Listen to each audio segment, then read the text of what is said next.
Louisiana, 1858. The church bell rang, though no one had died. It rang slow, measured, patient, and the dogs waiting beneath the chapel windows did not bark. They listened. Inside, white linen fans moved in a tired rhythm against the suffocating heat. Sweat gathered beneath stiff collars. Polished boots pressed against pine floors, scrubbed clean that morning by hands still trembling from the fields. The preacher spoke of obedience as if it were mercy, of order as if it were love. The words drifted upward with the dust floating in shafts of sun. But in the third pew from the back, a man named Elijah Turner kept his head bowed for a different reason. He was 29, broad-shouldered from cane cutting, skin marked by sun and labor, a faint crescent scar splitting his left eyebrow. Around his neck, hidden beneath coarse linen, hung a small iron ring, once part of a shackle he had broken years ago. He did not wear it as a trophy, he wore it as a reminder. Something inside him had not broken. It had hardened. 3 questions moved quietly through his mind as the sermon droned on. Why had the overseer sent for the dogs before sunrise? Why were the plantation gates chained shut during Sunday service? And why had Master Beauregard locked the church doors from the outside? The preacher wiped his brow and quoted scripture about servants obeying masters as though heaven itself had signed a contract. The congregation murmured agreement. Some out of fear, some out of habit, some because surviving another day sometimes meant nodding at lies. Elijah listened to what the preacher did not say. He listened to boots shifting near the entrance, to the faint metallic weight of muskets resting against wood, to the dogs breathing outside, steady and restrained. The air smelled of pine sap, damp wool, perfume failing in the heat, and beneath it all the iron scent of anticipation. Master Beauregard stood near the pulpit, posture rigid, coat immaculate despite the humidity, gloves tucked neatly into his belt. His eyes moved over the congregation like a ledger being balanced. Not people, inventory, order, illusion. 6 nights earlier, Elijah's wife Ruth had been taken without warning. Lantern light had caught the outline of her face as she was pushed toward a wagon. She had not screamed. She had looked back once, not pleading, not breaking, just memorizing him. Something inside Elijah had shifted that night. Not rage, not yet. A decision forming slowly like a storm too far away to hear but close enough to smell. This morning before sunrise, he had watched 2 wagons roll toward the quarters. He had counted 4 armed men.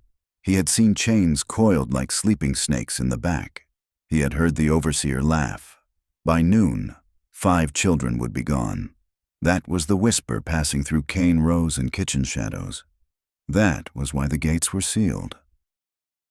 That was why the dogs were quiet. That was why the bell rang when no one had died. Not yet. Elijah's breathing slowed. He counted heartbeats the way he counted steps from field to riverbank.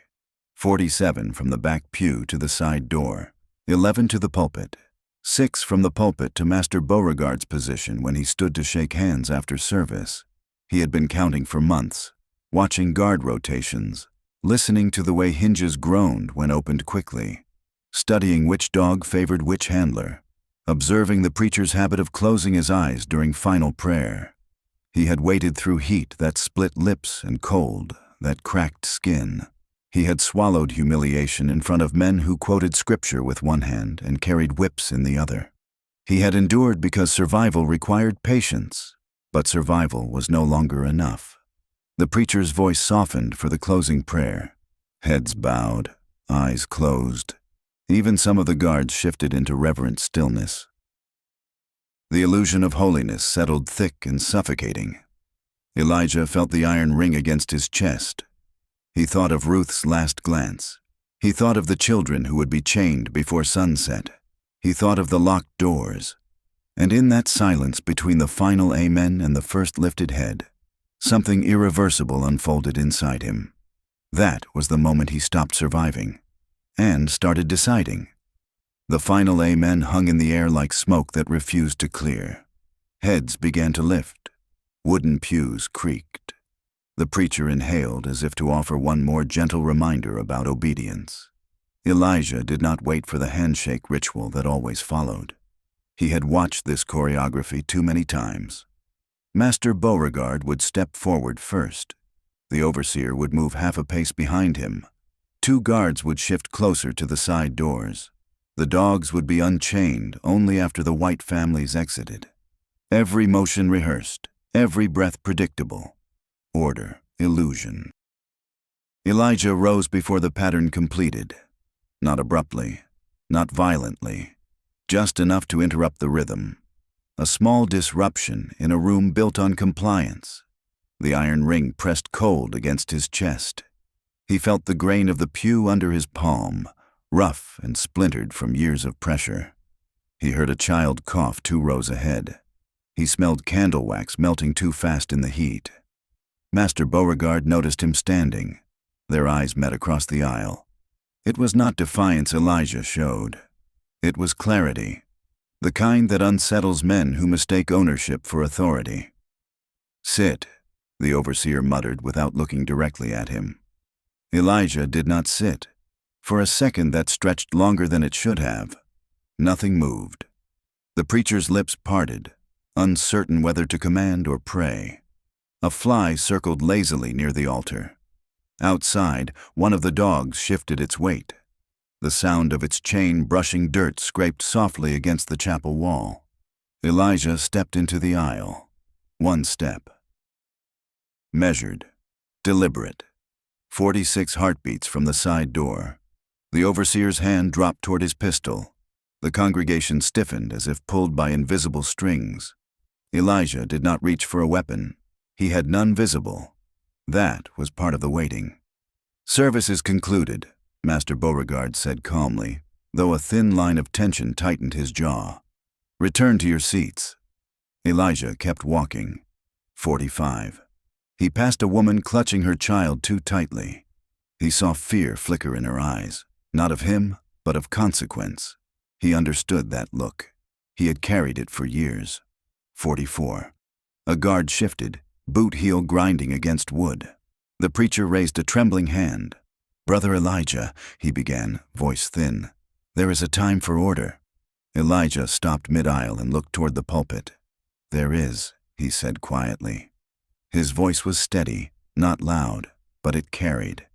It did not echo with anger. It echoed with finality. A murmur rippled through the pews. The overseer stepped forward now, abandoning subtlety. The pistol cleared leather with a small metallic whisper. The sound was not dramatic. It was intimate, close. Elijah's gaze did not leave Master Beauregard. "You locked the doors," he said, not accusing, stating. The master's expression remained composed, but his fingers flexed once behind his back. "For safety," he replied. Safety. The word hovered in the chapel like a lie too large to swallow. Elijah felt something settle inside him. The months of counting, the nights of watching, the quiet memorization of hinges and footsteps and breath. He knew the dogs were trained to chase outward, not inward. He knew the side door's latch stuck if pulled too quickly. He knew the guard to the left favored his right leg. He knew the preacher closed his eyes longer than necessary at the end of prayer. He knew the wagons waited beyond the trees. And he knew 5 children would be taken before sunset. 43. The overseer lifted the pistol slightly. "Last warning." Elijah shifted his weight. The iron ring tapped softly against his ribs. For a fleeting second he thought of Ruth's face illuminated by lantern light, the way she had memorized him instead of begging. Something inside him did not flare. It crystallized. He moved. Not toward the door. Toward the pulpit. The motion startled the guards, who had prepared for flight, not confrontation. The aisle narrowed as bodies recoiled. 42. The overseer lunged forward to block him. The pistol swung upward. Elijah's hand shot out, not wildly, but precisely. Months of cutting cane had hardened his grip. He seized the overseer's wrist and twisted. The movement was sudden, but contained. The pistol discharged with a deafening crack that shattered stained glass above the altar. A single burst of sound, then ringing silence. The smell of gunpowder cut through candle wax and sweat. The congregation screamed as shards of colored light fell in a fragile rain. Elijah did not release the wrist. He forced it downward. The overseer stumbled, off balance. The pistol clattered across the floorboards, spinning toward the base of the pulpit. The blade flashed only once. Small, quick. It had been hidden inside Elijah's sleeve, a thin cane knife dulled by labor but still sharp enough for intention. The sound it made was not grand. It was soft, fabric tearing, breath leaving. The overseer collapsed against the pew with a stunned expression more of disbelief than pain. Blood darkened his shirt slowly, spreading like spilled ink. No spray, no spectacle, just consequence. For a heartbeat, no one moved. The preacher froze, hands suspended mid-air. Master Beauregard's composure cracked, not outwardly, but in the widening of his eyes. Elijah stepped back, chest rising, blade lowered but not dropped. The room had shifted. The illusion of order had fractured. Outside, the dogs began to bark. And for the first time, fear changed direction. 3 hours later, people would argue about who struck first. By sunset, men would swear Elijah had been possessed. But in that suspended second, every person inside the chapel understood something simple and irreversible. The doors were locked, and so were they. The barking outside erupted into a frenzy, chains rattling against iron stakes as the dogs threw their weight toward the chapel walls. The sound was no longer patient. It was hungry. Inside, the silence shattered. Women pulled children beneath pews. Men staggered backward, unsure whether to flee or freeze. The preacher dropped to his knees, whispering prayers that no longer sounded confident. Gunpowder smoke hung in the air, bitter and metallic, curling toward the rafters. Elijah stood in the aisle, blade lowered but not discarded, breath steady despite the thunder of blood in his ears. The overseer lay half-collapsed against splintered wood, eyes wide, mouth opening and closing as if searching for a word that would restore control. None came. Master Beauregard did not shout. He did not panic. He stepped forward slowly, boots echoing across the boards. His voice remained calm, almost gentle. "You have made a mistake." Elijah looked at him without blinking. "No," he answered quietly. "I have finished waiting." That sentence moved through the room like a current. The guards hesitated. Their training prepared them for flight, not for a man who moved toward power instead of away from it. One reached for his musket. Another glanced at the locked doors, calculating distance, calculating risk. Elijah saw the uncertainty ripple. This was the fracture he had studied for months. Order depended on fear staying in one direction. When it reversed, even slightly, everything trembled. Master Beauregard's eyes shifted toward the pistol near the pulpit. Elijah noticed. 41 heartbeats to the side door, 11 to the pulpit, 6 to the master. He stepped forward again. The congregation recoiled as if the aisle itself were widening. The guard with the musket lifted it halfway, then faltered when a woman grabbed his sleeve and screamed. The shot that followed was wild, splintering wood near the ceiling. Dust rained down in pale clouds. The dogs outside barked harder. Someone began pounding on the church door from the outside. Reinforcements. Elijah did not rush. He moved with the inevitability of a tide.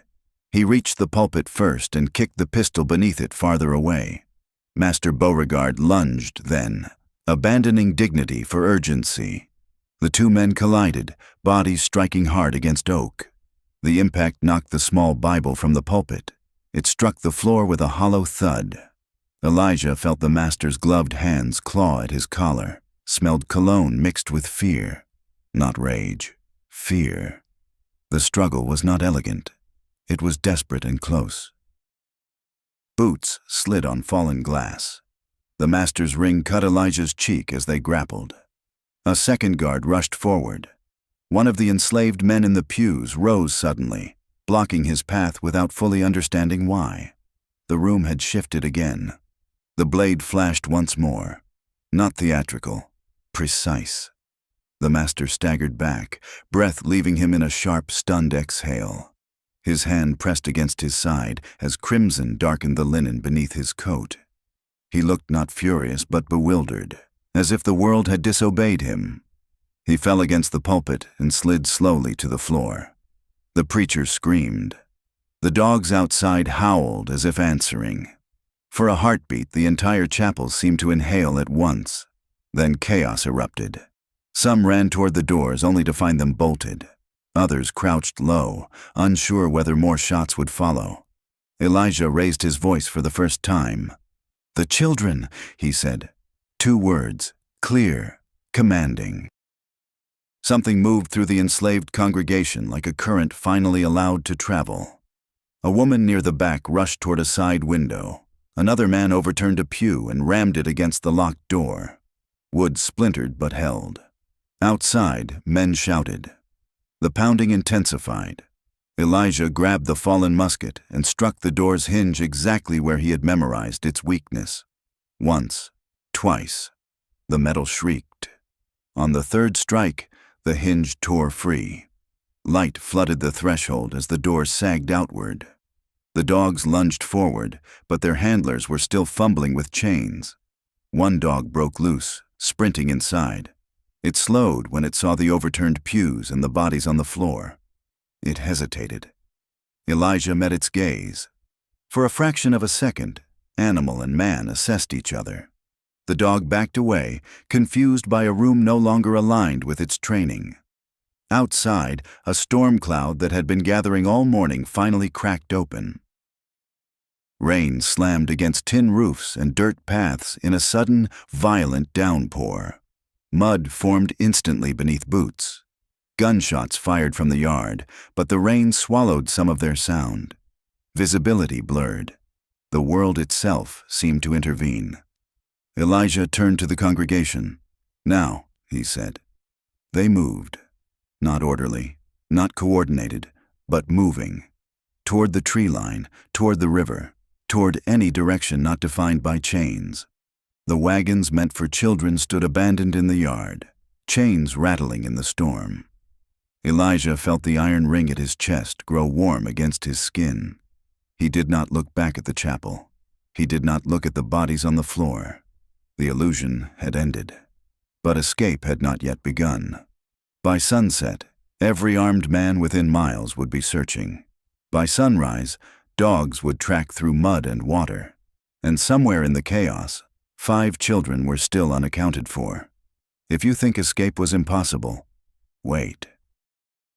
Rain turned the yard into a shifting mirror of mud and broken reflection.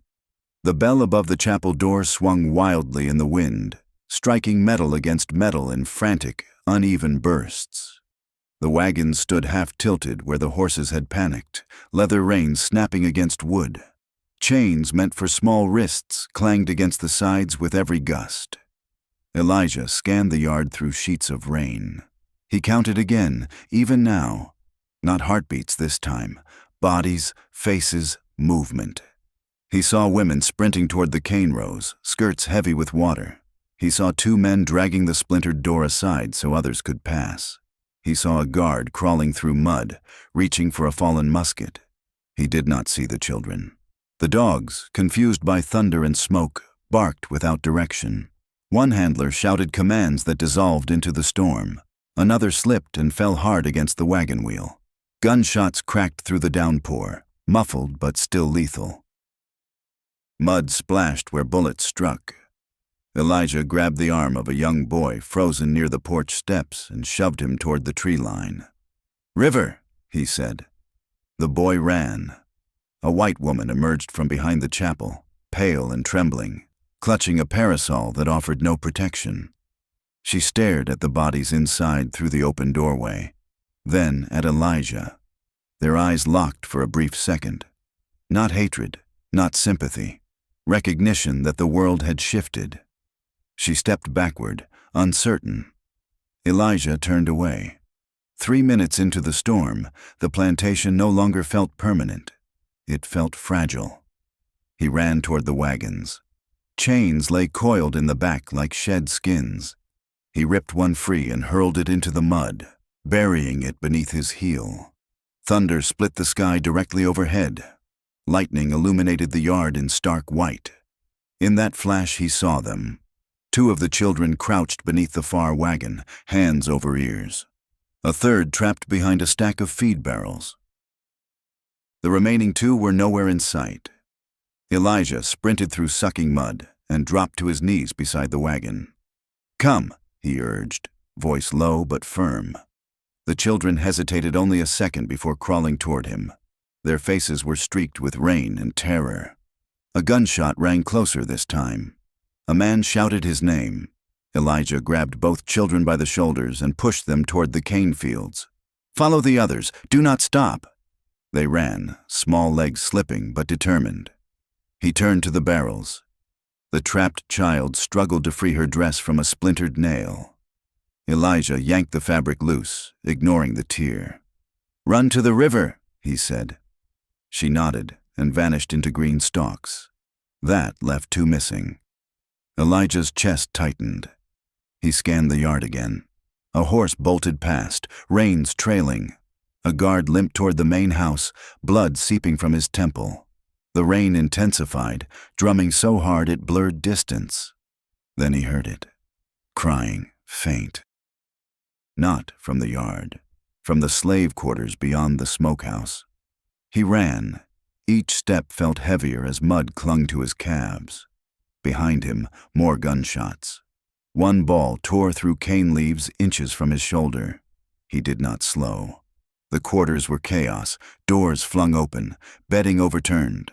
Smoke from a cooking fire mixed with rain, creating a bitter, choking haze. He followed the sound to a narrow shed where tools were kept. The door was locked. He struck it once with the butt of a musket taken from the yard. Twice.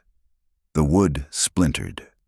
Inside, 2 children huddled behind sacks of grain, wrists loosely bound with rope meant for transport.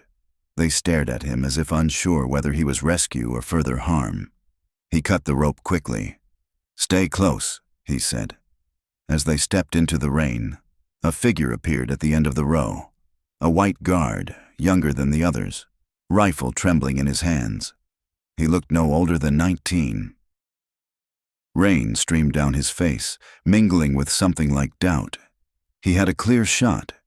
Elijah saw it in the way the barrel aligned with his chest. The children clung to Elijah's legs. The guard hesitated. Lightning flashed again. For a second, the world was all contrast, black silhouettes against white sky. The guard's hands shook. He lowered the rifle. Just slightly. Not a grand act, not heroic. Just enough. Elijah did not waste the mercy. He grabbed the children and ran past the shed, disappearing into the cane before the guard could change his mind.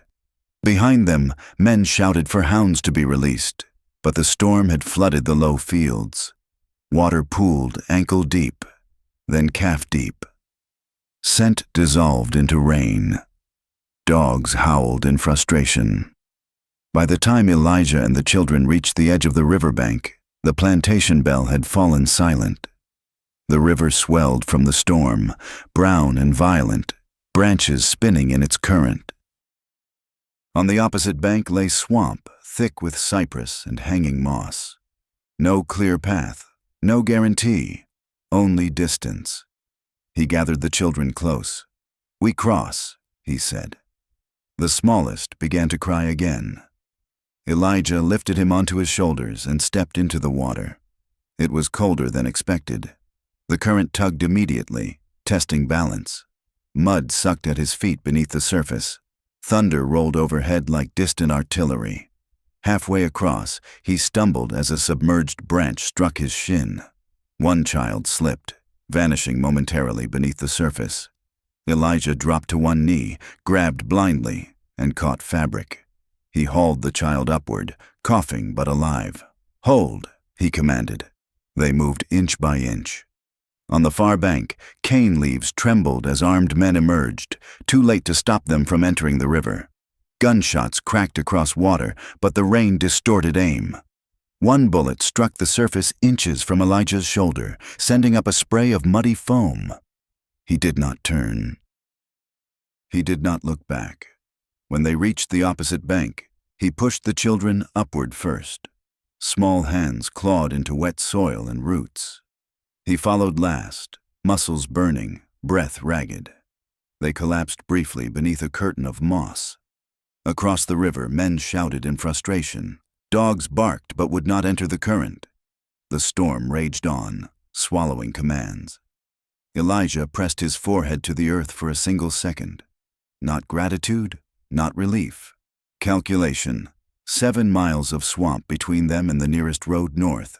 No food, no dry matches. 5 children shivering and afraid. Behind them, vengeance gathering. Freedom was not a door flung open. It was a distance measured in endurance. 3 hours earlier, the bell had rung for order. Now it rang only in memory, and the chase had just begun. Night came faster than it should have. The storm carried the sun away behind a curtain of iron-gray cloud, and the swamp swallowed what little light remained. Elijah did not allow them to stop for long. The children stumbled through roots and shallow pools, breath hitching, clothes soaked and heavy. Cypress knees rose from the earth like broken fingers. Mosquitoes gathered in humming swarms. Every sound felt amplified: the slap of wet feet, the crack of distant branches, the fading echoes of shouts from across the river.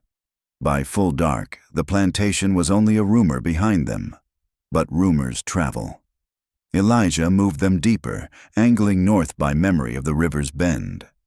He had watched maps once in the master's study while delivering wood. He had memorized the direction of the old logging road that no longer appeared on official charts. He had memorized because memorizing cost nothing. The smallest child began to lag, lips trembling blue in the night air. Elijah stopped beneath a low cypress canopy and tore strips from his own shirt, binding them around the child's shoulders for warmth. "Quiet now," he whispered. "Breathe slow." He listened. Far behind them, dogs had begun again. Faint, uncertain, but closer than before. The storm had weakened, but the ground remained a web of water and decay. Elijah shifted their path toward thicker reeds, forcing them through waist-high grass that sliced its skin. It would slow dogs. It would slow men. It slowed them too. Hours passed in measured agony. One child fell and did not rise immediately. Elijah knelt, lifted him without a word, and carried him across a stretch of sucking mud that threatened to claim his boots. His shoulders burned. His lungs felt lined with fire. Still he moved. If you think the hardest moment was the chapel, wait. Near midnight, they reached a clearing where moonlight finally pierced cloud cover. Elijah crouched low and studied the open space. Crossing it would expose them. Skirting it would cost time they did not have. He listened again. The dogs were closer now, not frantic, focused. Someone had found a trail. He made the decision without announcing it. They crossed. Halfway through, a shout cracked from the tree line behind them. A lantern flared to life, then another. Armed men spread along the edge of the clearing, boots splashing. Gunshots rang out, sharper now without rain to muffle them. Elijah pushed the children forward. "Down," he ordered as bullets tore through grass. One child screamed. Not struck, frightened. Elijah turned back long enough to fire the musket he had carried across the river. The recoil jarred his shoulder. He did not know if he hit anything. He did not check. He grabbed the screaming child and ran. The clearing ended in a sudden drop into marshland. Water swallowed their legs to the knee. Elijah did not hesitate. He led them straight through it. Dogs burst from the opposite tree line moments later, but when they hit the marsh they faltered, whining at the unstable footing. Men followed more cautiously. The marsh sucked at boots, dragged at weight. A shot rang closer this time. Something tore through Elijah's upper arm, hot and violent. He stumbled but did not fall. He bit down on the pain and kept moving. The marsh deepened to waist height. Children clung to him, sobbing silently. Lantern light flickered at the edge but did not enter. The men shouted curses, unwilling to risk sinking into the mire. Minutes stretched like hours. Finally, the lanterns retreated, small glowing orbs swallowed by trees. The dogs' voices faded with them. Elijah did not stop until the marsh thinned and solid ground returned beneath his feet. Only then did he allow himself to collapse to one knee. Blood mixed with swamp water along his sleeve. One of the older children pressed shaking hands against the wound, instinctively trying to help. Elijah forced a breath through clenched teeth. "It's nothing," he lied. It was not nothing, but it was survivable. Dawn crept gray and indifferent across the swamp. They found a hollow beneath a fallen tree and huddled there while Elijah wrapped his arm tight with cloth. He counted again. 5 children, all breathing. Behind them, men would regroup. They would ride north along the main road. They would assume no one would choose the swamp. They would assume fear would drive them into open ground. Elijah leaned his head back against wet bark. Something inside him felt both heavier and lighter than it ever had. He had crossed a line that could not be uncrossed. The illusion of order was gone. But freedom was not yet secure. 3 days later, the swamp would thin. 2 nights after that, hunger would press harder than fear. But for now, the chase had paused, and the world, for a fragile moment, belonged to them. By the second night beyond the marsh, hunger gnawed like a patient animal. They had found wild berries and once, a turtle caught in shallow water. Elijah had shown the oldest child how to break the shell against stone. No celebration. Only necessity. His wound throbbed with each step, fever threatening at the edges of his vision. Still, he kept direction. North by moss on trees, north by the angle of starlight when clouds parted.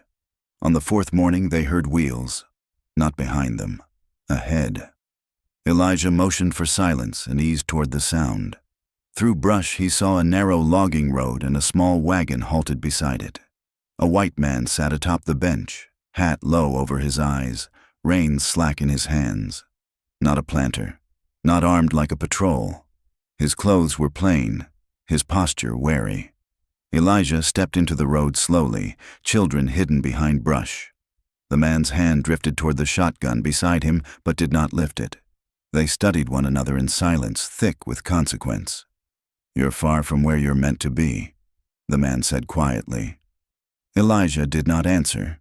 He simply held the man's gaze. The children emerged then, one by one, thin and mud-streaked. The man exhaled slowly. He looked north, then south. Calculating. "There's a ferry 2 miles east," he said finally. Not watched closely. He paused. Storm washed out the usual patrol routes. Elijah searched his face for mockery. Found none. Only tension. "Why?" Elijah asked. The man looked down at his hands. "Because I buried a son last year," he said, "and no man owns breath." It was not redemption. It was not absolution. It was a choice made in a single breath. The man shifted aside on the wagon bench. "Quickly!" Elijah hesitated only long enough to weigh the risk. Then he lifted the smallest child into the wagon. One by one they climbed aboard. The man flicked the reins. The wagon rolled forward, wheels creaking softly. 2 miles felt like an eternity. Every bend threatened revelation. But the road remained empty. At the ferry crossing, the river here narrower but swift, the ferryman squinted at the approaching wagon. "Storm damage," he muttered, distracted by broken planks along the dock. The white driver handed him a coin without explanation. The ferry pushed off. Midway across, Elijah looked back at the southern bank. No riders, no dogs, just distance. When the ferry reached the far side, the man did not look at Elijah again. He simply nodded once and drove away without a word. Elijah gathered the children and stepped onto northern soil. It did not feel different. Not yet. Freedom is rarely loud. It arrives quietly and demands proof. 2 weeks later, safe houses would whisper their names in low voices. The story of the chapel would spread distorted and fearful across plantations. Elijah Turner would not appear in any official record beyond a line describing a violent disturbance. The children would grow older with fragments of memory. Rain, bells, a man who did not stop. Some would speak his name, some would not. But the plantation bell never rang the same again. And somewhere in Louisiana, men who once believed fear only moved in one direction would remember a chapel door splintering under force. They tried to bury his name beneath accusations and reports, but they forgot something simple. Seeds grow underground. Where are you watching from tonight? What time is it where you are? And do you believe escape was ever truly impossible? If you stayed until the end, you understand something the records do not show. Sometimes history survives not in ink, but in breath. Welcome to Sealed Room.